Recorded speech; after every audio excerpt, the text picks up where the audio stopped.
straight through the red line. You've got damage, you've got damage. Don't give that! Stay still! Derbyshire traffic cops. It does have warning markers for potential firearms. Turn over! You're under arrest. Intent to supply class A drug. Police 1,000 square miles. It's a crash. You got any other injury other than your head? With some of the UK's most dangerous roads. How nobody's been killed out of this, I don't know. Do you know how fast you were going? It's scary when stuff like this happens. In life and death situations. Get on the ground, you'll be tased! We've got runners. Face down! Yes, successful sting. Around every corner, Great acting, mate. there's a new challenge for the traffic cops. Step out of the vehicle now! I'm going Stay home. there. Stop grabbing me like that.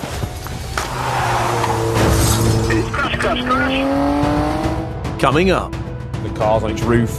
collisions changing lives, It's easily 25-foot drop.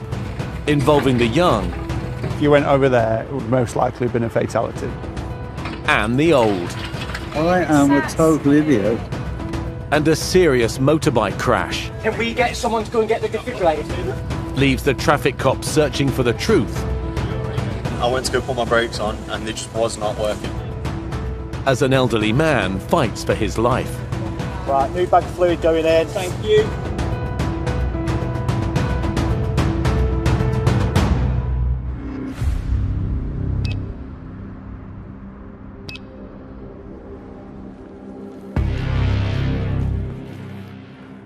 Tango Sierra 4, Stephen. Mate, we're just leaving Ripley now. We'll be about 5 minutes. Every year, Derbyshire's traffic cops deal with over 300 life-changing and fatal collisions. Police emergency. At Force Control, Yeah, whereabouts are you? there's a report of a serious crash Are there any injuries? involving a motorcyclist and a pedestrian. Yeah, we'll get officers there as soon as we can. LA, Tango Sierra 4. We've got a report of the vehicle, RTC, injuries are reported, EMAS are travelling. If you can start travelling, immediate response, eh? Oh dear. Where was that? They'll pull over and have a look. LA, Tango 4-3, pop me to that RTC as well. PC Alex Head and Sergeant Scott Riley respond to the call. We're getting quite a few multiple reports, so normally when you get multiple reports, take it tends to be a bit more serious. Almost weekly we are dealing with a fatal or serious collision. It is something that changes you as a person. To see what families go through when they are the victims of a fatal collision, it's stuff that I will never ever forget. But we have to be on top of our game to deal with the next one and the one after that. NA for 49, I'm coming free now, so I can make way to that. PC Chris Wells Jackson is also responding. From the sounds of it, they've got quite a serious head injury. You do get a bit of a funny feeling when you go into a possible fatal collision, because in the back of your mind you're always thinking that essentially someone's potentially going to die, so potentially inform some family members as well, which is not very nice. Scott is first on scene. Just come off for 1 sec. One every 5 seconds, mate. As other officers and paramedics fight to save the 92-year-old casualty's life, Scott takes charge of the investigation. We've got a serious critical RTC where the pedestrian is still in cardiac arrest so far. When I'm told that the pedestrian's in his 90s, I know from looking at the scene that the injuries are going to be really difficult for him to survive. We've got everything at that scene, or coming to that scene, that we need to give him the best opportunity of life. But ultimately, I do look at the investigation as if it is going to be a fatality. That really focuses my mind. Right, new bag of fluid going in. Thank you. Scott's asked us to go straight down, which we're going to do. Just going to grab some scene tape so we can have another cordon on. And obviously the air ambulance needs to land somewhere as well, which I don't know where it's going to be.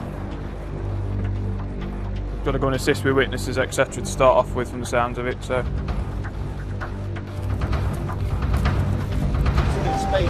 Where does it actually happen? We've only got here for a little bit. They've seen it, they've been right behind it. We was literally right behind the car that we smacked into.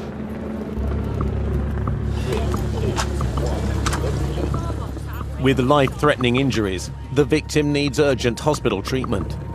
His condition's not changed from when we've arrived. Scott's focus turns to evidence gathering. In the black car, Yeah. there is a key witness. Right, And okay. that key witness Yeah. describes him as travelling with excess speed. We need to secure CCTV, we need to secure the area for our forensics team. We need to clear the area of the public, but we need to keep those public somewhere where we have an element of control. Unless you live on this street, you need to be the other side of that blue line. Because they are the very people that could tell us exactly what's happened. So, hello, we'll come and speak to you very shortly. What are your plans now? Because I can see you've got some customers in. You've cancelled, have you? That'd really help us. I'm going to ask this officer, if you rang the initial job in and you've got CCTV, I'm going to ask this officer to come and speak to you. All right. Is this the driver? Yeah. Does he need treatment as well? Yeah, he will do. He's got an injury to his ankle. Hey mate, that's your bike? Yeah. All right, just very briefly tell me what's happened. I was coming down the street. Which way? From up there? Yeah. And I went to go put my brakes on and it just was not working. Okay. Front and back. Yep. I just got it booked in to go in for a service and my brakes just was not going to work. Yeah. Right. So we'll get a collision unit when they come to get that statement almost immediately. Yeah. CCTV from the building just there, but I'm just going to go and have a look and see if it's active, because that will show this junction here. Okay. With the scene locked down, the victim, who remains in a critical condition, is transferred to hospital.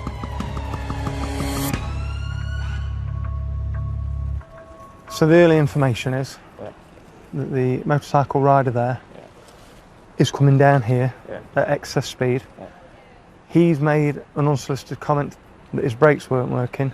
He knew his brakes weren't working because he was going to take it to a garage to get it serviced.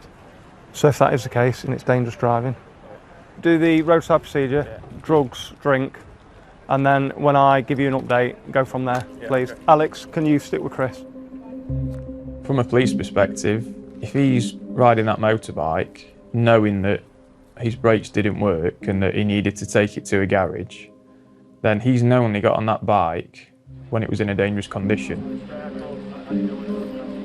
I'm going to take a sample of your saliva onto this device, which takes up to 8 minutes to come back with a result okay.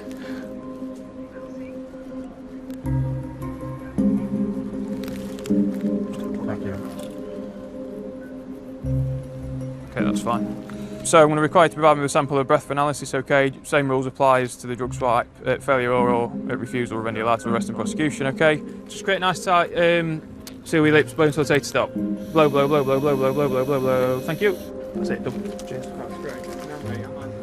So at the moment that's showing as negative and the breath test negative. So if it's a case of that casualty ends up taking a turn for the worse and it turns fatal, then this chap will end up being arrested for causing death by dangerous driving.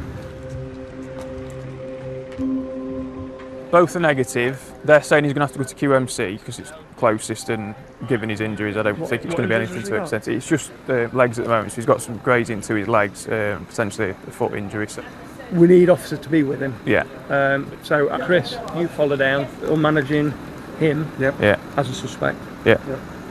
With a view to arresting him once we get a casualty update. Okay. And once he's cleared of his injuries. Okay. We'll get onto the family now, and then I'll give you a ring and see where we're at with that. Okay. Worth just arresting him now, just so he's got some powers over him. Yeah. For serious injury. Dangerous. I'll do it, so doing everything else. And then we can re-arrest if that changes. Yeah, that's fine. Yeah, lovely. It's up. It's. I don't know if they updated you. He's not insured on it either, which is admitted to. Arrest him for the insurance as well. Yeah, I'll do everything. Yeah. I'm going to arrest you on suspicion of causing serious injury by dangerous driving, and for driving without insurance, alright. So you don't have to say anything, but it may harm defence if you do not mention when questioned something which later will harm in court. Anything you do say may be given in evidence. Do you understand that? Forensic collision investigators are now on scene. We're trying to get all the available evidence from CCTV, from the shops, the street side of the street, from the residents. We've got several residents that have seen the collision that we'll be getting statements from, and we've got several drivers that have seen the collision that we'll also be getting statements from. The crew have assessed the motorbike rider, and he's got some injuries that potentially a fracture to his leg or his foot. So he's got to go off to the hospital to get checked before we can take him into our custody. So we're going to follow the ambulance down. The elderly victim has been admitted to hospital. I've just had an update from Swifty. Yeah. The chap's gone for a scan, okay, but he's unlikely to survive. Okay. So I've told Swifty to hang on there until you arrive. Yeah. So we can see where we are with him. Okay, no problem. Nice one.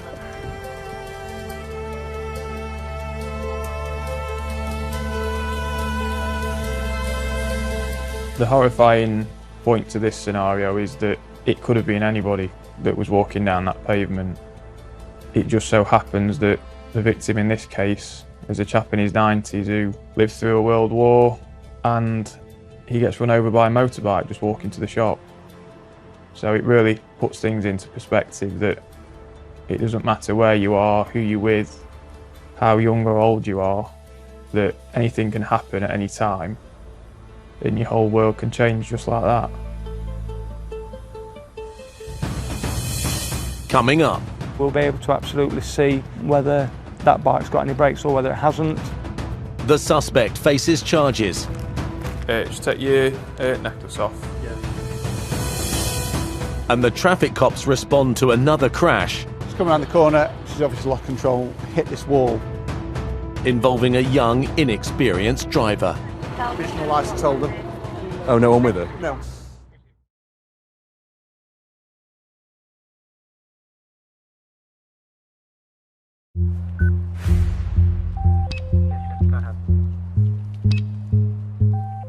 Happy for all the witnesses go? Yeah. Got initial accounts? Yeah, as long as we've got the contact details and we'll contact them later. Brilliant, thank you. At the scene of a serious collision between an elderly pedestrian and a young motorcyclist. My brakes just was not going to work. Sergeant Scott Riley is leading an investigation. So he's riding a bike at excess speed with no brakes.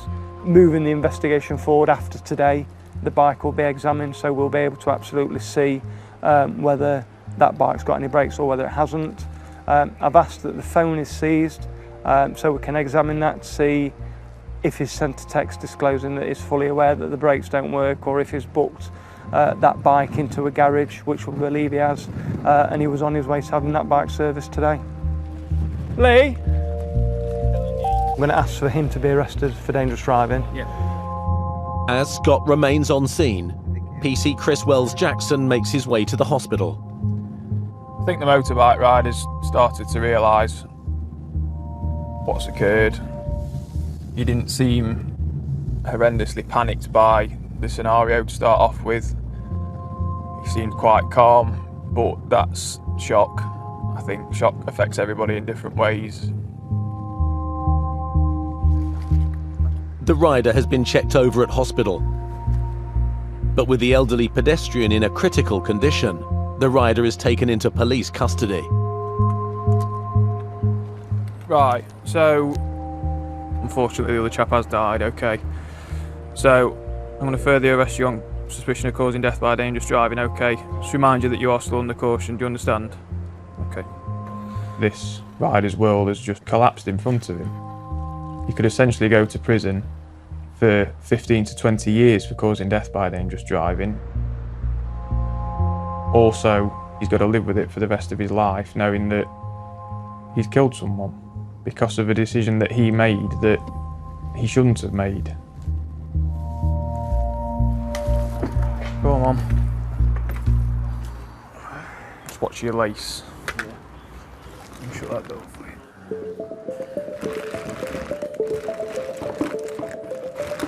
As a result of what's happened, you've been arrested on suspicion of causing death by dangerous driving, driving without insurance, and driving otherwise than in accordance with your licence.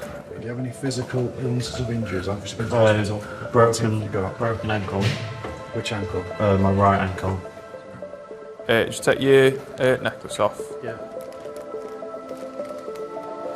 At some point this evening, will be a decision sought for a charge for those offences. It might be that he gets bailed, it might be he gets charged tonight and remanded into custody. Our main priority now is essentially to put a good evidential case together to make sure that we've got everything we need for a prosecution. So whoever's at fault for this collision sees some justice.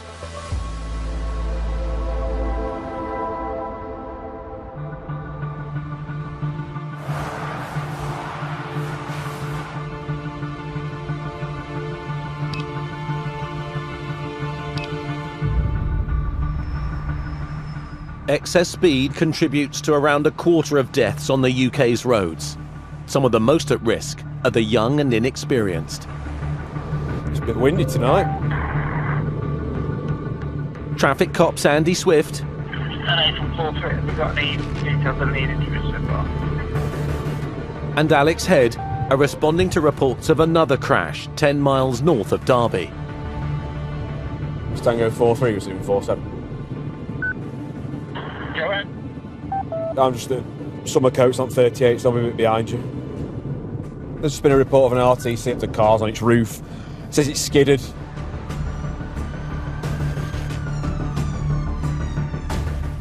I thought I seen lots of blue lights. As Alex arrives at the scene, NAS Tango 4-3. Hello, you alright? a fire crew has freed a teenage driver from her overturned car. Yeah, that's also stage 6. Do you know who the driver is? The driver's just by the exit fire engine there. Right, okay. Okay, no, thank you. Despite the extensive damage, Oh, there you alright? Yeah. How are you doing? the young girl appears unharmed. So who's in the car with you? You got a licence? No, then. So the rules are, when you're a provisional licence holder, you can only drive a vehicle when you've got a qualified driver sat next to you, and your vehicle must be showing L plates. In this case, neither of those things were complied with. So I've come to a single car collision. It's quite extensive damage considering it's just a single car RTC. The female driver's just lost it at some point, I don't quite know how, but she's ended up rolling and flipping the car. Luckily, she's only got minor injuries. There's just a few scratches to it, but that's about it. The problem though, probably might explain why she's crashed, is that she's a provisional licence holder and she didn't have anybody with her. So she's just taken the choice to drive the car when she doesn't have a licence, probably not trained and doesn't have the skill to drive the car on her own. And this is the result. So it's a silly life choice, because now she's going to have lots of points on her licence, and the chances of her getting a licence and or insurance after it are very, very slim. Andy arrives on scene. Hello, you alright? Yeah. Alex, have you sorted recovery? Provisional licence holder. Oh, no one with her? No. I'll get my brush and I'll brush up, and then I'll see if I can hump my car up the side of the curb, and then... Alright. Going 50 miles an hour. I genuinely, I could not tell you how that happened. We'll let the paramedic just check you over, and then we'll just take it from there, all right? How old are you? 17, okay. Because you were technically classed as a child, can I speak to your mum? I'm going to need to speak to her then. Hello there, it's Peter Head from Derbyshire Police. She's fine. She's absolutely, there's no issues whatsoever, we don't believe. She's got a few grazes to her hand. It's a good job. I think she was wearing a seatbelt and she's got a bit of a ringing in her ears, like you'd imagine from being in the collision. Are you obviously aware that she shouldn't be driving? She's not got a licence. She's not passed the test. and the Oscar Tango 4-3, you can just let highways know. I don't know if it'll be their responsibility, but there's a brick wall which has been partially demolished. It will need looking at. She says she's come around the corner at a normal speed. She's obviously lost control, hit this wall, and thankfully, it's bounced her off back into the carriageway. Because if you look over this, the drop over this wall, it's easily a 25-foot drop. So she's a very, very lucky girl. Hopefully there's going to be some life lessons learnt, especially considering she shouldn't even be driving in the first place. If you went over there, it would most likely have been a fatality. Look how close it was. Yeah, your bumper was literally resting on that piece of log down there. Right, you just come with me and we'll take a seat in the back of my car. So you're going to be reported for the consideration prosecuting you for the offences of driving without a licence and driving without insurance, okay?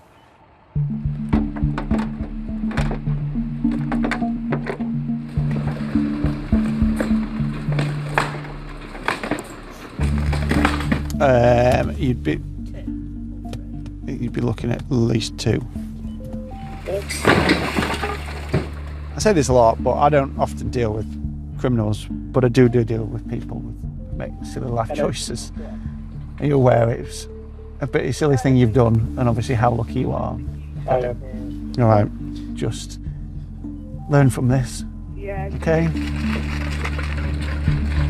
I'd say if she would have just been a little bit faster, the momentum would have taken her and carried her through that wall. I hope she understands what a close call she got, because you don't get any closer than that. I don't think there's much more I can do, to be honest with you. I think I'm about done. Right, let's go. With the crash scene cleared, Alex takes the young driver home.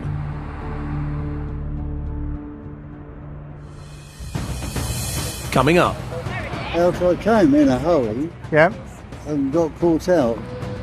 Another narrow escape. I was driving down here, they pulled out, went straight into the side of me. And some shocking footage. The average speed was 61 miles an hour in a 30-mile-an-hour limit. Provides some answers in the fatal collision. It is likely to go to prison for quite a while.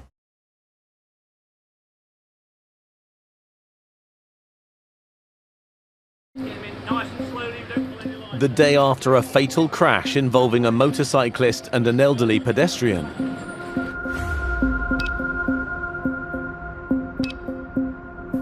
Sergeant Scott Riley is leading the investigation. This is just the most horrendous set of circumstances. You've got an elderly gentleman in his 90s that's gone out to the local shop, and that could have been me, could have been any one of my family, my friends, and it's just really upsetting because you never know when your time's up. You can see this is the vehicle. It's going to be turning right in a second. Alex Head is reviewing some of the footage from the scene. Just pause it here. We can see that the indicator for the Jaguar, that's highlighted. Wheels are starting to turn. We've got brake lights from the vehicle behind. We can also hear the high-pitched hum of the motorbike coming in, which will be coming in from the right of the picture. Again, we've got brake lights for all these vehicles, so these vehicles are slowing down. And that one was stationary just before it started to turn. That's now started to turn, and this biker has now come down. He's travelling far too fast for the conditions. He's overtaking stationary traffic and not anticipating and not looking further enough ahead of him to see why these vehicles are slowing. Hasn't got time to brake, hasn't got time to slow down to avoid it. So the only course he can do is to take avoiding action, but it's not enough, and he's actually clipped the front end of this Jaguar. So him and his bike are now sliding towards this pedestrian. They both slide down the road, and he takes the legs from under the member of the public. The force is so fast though that he's taken his legs from under him and he's landed on the back of his head. And then we can just see that the motorbiker's left picture And this is very much how we find the scene. Chris Wells-Jackson reviews CCTV from a business opposite. It quite clearly shows the motorbike striking the pedestrian. And at the moment of impact, it swivels towards the mirror that's on the wall, and that mirror, for a couple of seconds, just captures the impact.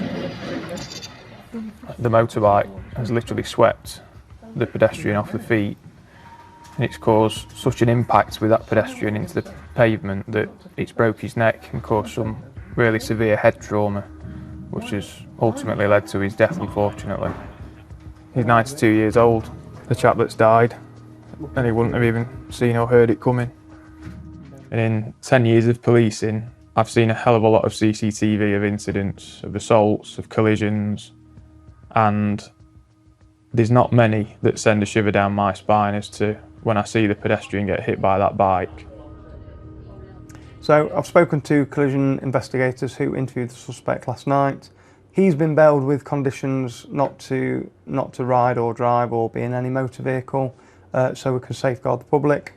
And he's been bailed for quite a short time span, just of 3 weeks, so that we can do that initial investigation into the mechanics of the bike to see if that's in order or if there are any mechanical defects. Is there any truth in what he's saying? Do the brakes work or don't they work? I understand there's no insurance on the bike. We can't find any record as a police force that he's got a CBT, which is a test certificate which he needs to ride a motorbike. So we'll be applying to the DVLA to see if that has or hasn't been taken. And we'll also be looking at any previous incidents of him riding to give us a pattern of behaviour prior to this collision. And it's going into that detail which will take us from a due care and attention to a definite death by dangerous driving. But it is the right thing to do, that the person responsible is dealt with robustly and correctly. Helping Scott with the case is forensic collision investigator Lee Simpson. Part of my role is to analyse evidence. That's evidence at the scene, that's evidence from mechanical examinations, and any other evidence that we come to. Part of that evidence trail has been to collate CCTV footage. Lee's been examining further evidence of the motorcyclist prior to the collision. This one I'm about to show you, it comes from a public house which is 3 miles from the scene. So the rider's seen here. Using various software, I'm able to determine that his speed as he went through this area was 57 miles an hour, which is and this is in a 30 mile an hour limit. It then progresses from this. This set of footage was approximately 1.5 miles prior to the scene, and he's travelled over these marks, which I've used for analysis. I determined his average speed over these marks to be 54 miles an hour. The next footage that I analysed is from a premises which is approximately 150 metres prior to the scene. And again, using the same principles as previously, his average speed through this particular place was 61 miles an hour in a 30 mile an hour limit. He then continues. This is a built-up area, hazards everywhere, pedestrians, members of public, cars, and is approaching a queue of slow-moving cars, which at this point he would have a view of. At this point, his brake lights just illuminated. So he's seen the Jaguar, trying to react to it, but can't. I then collide with the Jaguar. And this is the prime CCTV footage that I've analysed. This is the scene of the collision here. The bike at this point has lost speed because we know he's on the brakes. In this area of analysis here, it's doing 52 miles an hour. The motorcycle hits the front off side of a Jaguar. He's become detached from his machine. The machine's slidden down the road surface, and the rider himself has struck the pedestrian as the pedestrian's walking with his back to us. I understand he's undocumented, so he's got no licence, he has no insurance, shouldn't have been on it, claims it had a mechanical defect, yet for reasons best known to him has chosen to ride at speeds well above a speed limit. I don't know if my brakes were defective on a vehicle. A, I wouldn't be driving it or riding it, and B, I certainly wouldn't be doing twice the speed limit. So Who knows what his thought pattern was, why he would choose to put himself at risk like that. He's not only risking other people, he's risking his own neck. But nevertheless, he's done that. And he's going to have to explain that in court. As a young lad, done something very stupid, he's likely to go to prison for quite a while. And it's such a shame because it was wholly avoidable. And it's ruined his life, killed somebody else. Crazy.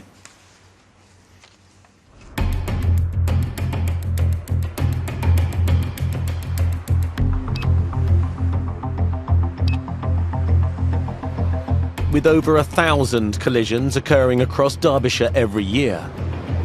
LA Tango 43 claps received, thank you. Officers like Alex Head are the first to decide if a prosecution is necessary. There's a two-car RTC, one car apparently on its side with leaking fluid. Not sure whether there's anybody trapped, but Scott should be there. Probably there about now.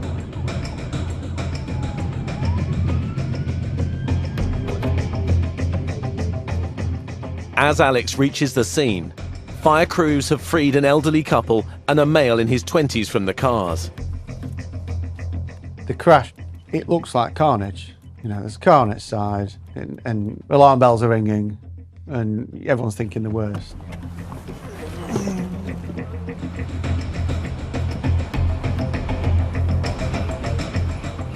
Hello there, you all right? Were you in one of these vehicles? You were in the red one. Who's in the white one? No. The blue top, the high vis in his chest. Right, okay, all right then, lovely stuff. Yes. Oh, were you in the east white vehicle? Yeah. Right, okay. The 87-year-old man was driving the red vehicle. So we've got these two guys that are from the red car, and then yourself, the driver of that one. Yeah. Lovely. Thank you very much. Yeah. So what's been happening? Well, I was driving down here, they pulled out, went straight into the side of me, and then I'm on the side. Okay. Any injuries for yourself? I think just my elbow. Just your elbow? It feels a bit funny, but okay. I'm all right. You're moving it at the minute? Yeah. Okay. As first on scene, Scott's been gathering statements. From what an initial witness has told me is that the driver of the red car with his passenger there come out of the junction, hit the young lad who's in the uniform. He's a single occupant, so we've literally got elderly male that's pulled out. Nobody's mentioned any intimation of alcohol or anything like that. I'll get recovery ordered. Yes. I think it's just one of those. Looks a lot worse than it is. Yeah, I'm not going to. Fire officer's doing a great job of looking after him. I'm not going to interrupt while there's an ambulance coming for him, so we'll just get his details once all is sorted. Yeah. It's obviously his fault, isn't it? I think it was quite a slow speed impact because both vehicles have pretty much remained in situ from this junction. I've been to numerous jobs since joining traffic involving old people, and you've got to go and have an honest and frank conversation with them about their ability to drive. Are you going to have that subtle conversation? Yes, I don't know if now's the time. No. But I might pop back either tomorrow, because it needs to be had. It doesn't really get much open and wider than this junction. No. Driver of the red vehicle. Hello, my name's Alex, okay? I'm a police officer. Just wanted to find out a bit about what's happened. Can you remember? I am a total idiot. It's as simple as that. Okay. The red car is mine. Yep. It's leaving. Yep. I'll be waiting here, and quite a lot of traffic going backwards and forwards. Yep. Watching there, a big long clear bit here. Yep. Watching for a gap that way. Yep. Saw a gap. Yep. Had a look that way, nothing. At least, nothing. Okay. So, out I came in a hurry. Yep. And got caught out. Okay. I did. All right. Oh, I feel scared. Okay. Well, it is just a chunk of metal. Right. It's just a chunk of metal, and no one's been seriously injured. Okay. So don't worry about it too much. All right. So, two-car RTC, slow speed crash, the driver of the red Toyota, he's pulling out at this junction. He's probably under a bit of pressure to pull out because it was quite a busy road. So he's pulled out, he's collided with the VW up. He says he's not been able to see it. So what we'll be doing now is inform the DVLA he's had an accident, and then they'll get in touch with him and potentially want to put him through a test again, just to make sure he's fit and healthy and able to drive on the roads.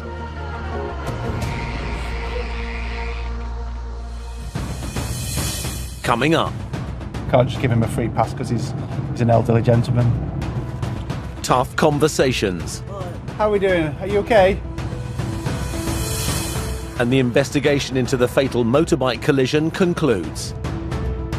He could have had a collision anywhere on this road had he not collided there.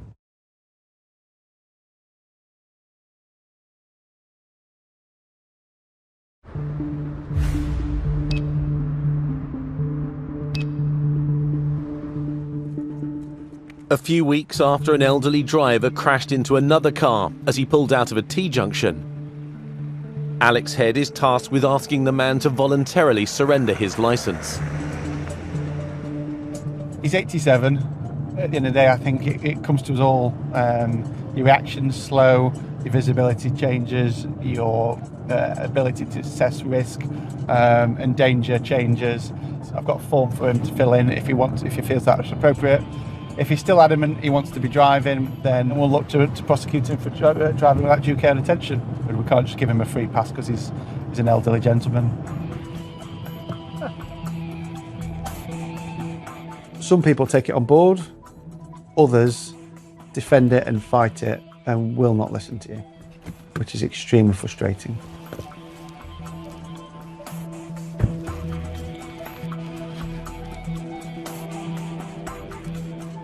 How are we doing? Are you okay? Very good, very good. Failing to look properly contributes to over 40% of collisions involving drivers over the age of 70. All right then, take care. Bye-bye. Unfortunately, there's a lot of elderly drivers who just shouldn't be driving. That's the simple fact of it. It's a sad fact, but there's a time and there's a place for people to stop driving, and a lot of people don't know when that is. It's their last aspect of freedom, just to jump in your car and go whenever and wherever you want. So people are very reluctant to give up their licences. He still is adamant that he can drive that vehicle safely. And he's obviously still a very intelligent man who's got more about it than some of the 20-year-olds that I end up dealing with. However, in his own admission, I don't think his body is running at quite the same speed as his brain. And I think this is where it starts becoming a bit dangerous, because he still thinks he's able to drive, and I don't think his body is in that position. I just question his ability, should a child jump out in the middle of the road, and his reactions to be able to stop and do an emergency stop in time would be my main concern. So he's going to be reported for driving without due care and attention. We're going to be submitting a form to the DVLA for them to assess his eyesight and his medical records and see if there's anything on there which is ringing alarm bells. And he'll have to just live with some points on his licence, and hopefully he'll take on board with some of the things I've said.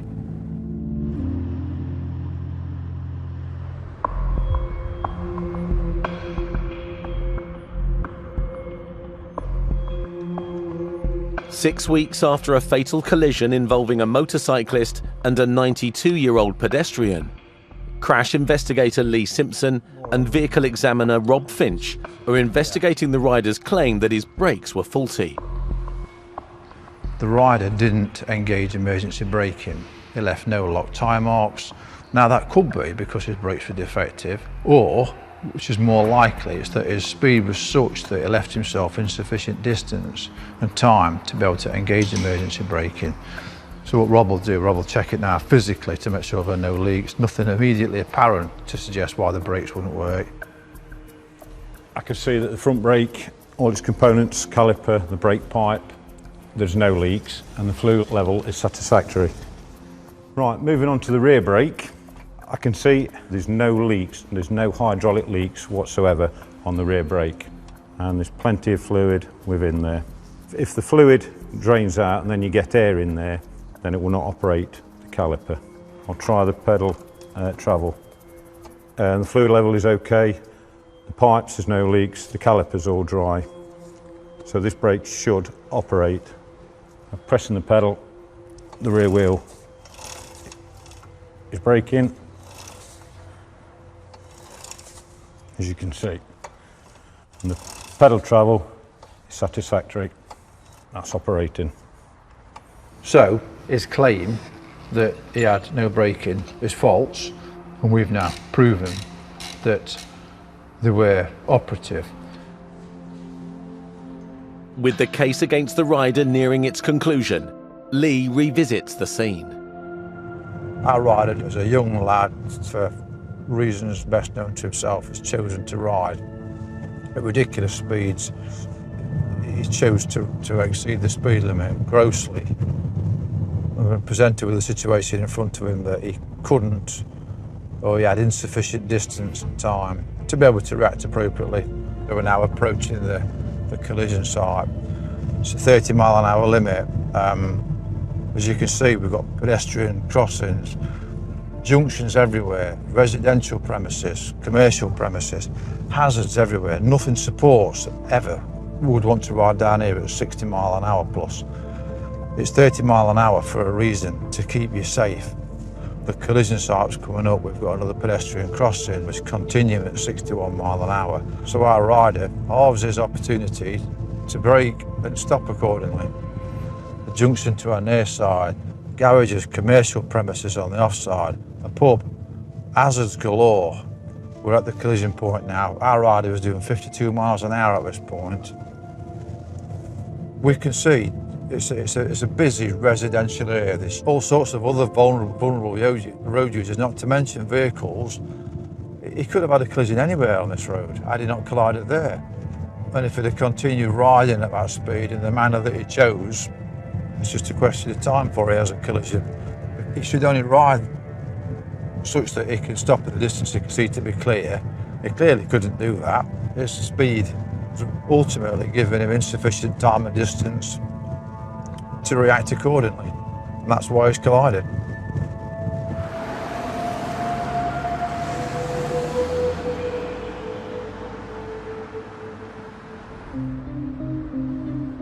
On average, 5 people are killed on the UK's roads every day.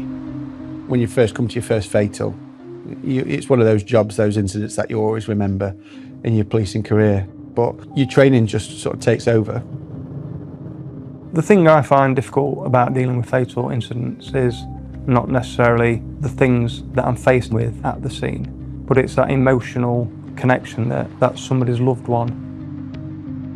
And even if you do a really good investigation and somebody is found responsible, it's still not going to bring that person back, and it's still not going to change the upset and trauma that family's going to go through. And it's that I find really difficult to process. In this episode, I just got booked in to go in for a service. The young motorcycle rider involved in the fatal collision that killed a 92-year-old man pleaded guilty to causing death by dangerous driving and riding whilst uninsured and unlicensed. He was sentenced to 6 years in prison and an 8-year driving ban. I could not tell you how that happened. The 17-year-old girl who collided with a wall, flipping her car upside down, was charged with driving otherwise than in accordance with a license and driving without insurance. She received 6 points on her license and a £300 fine. Had a look that way, nothing. And the 87-year-old man who pulled out of a T-junction and hit a young man's car, knocking it onto its side, refused Alex's advice to voluntarily surrender his license and was referred to a driving awareness program for driving without due care and attention.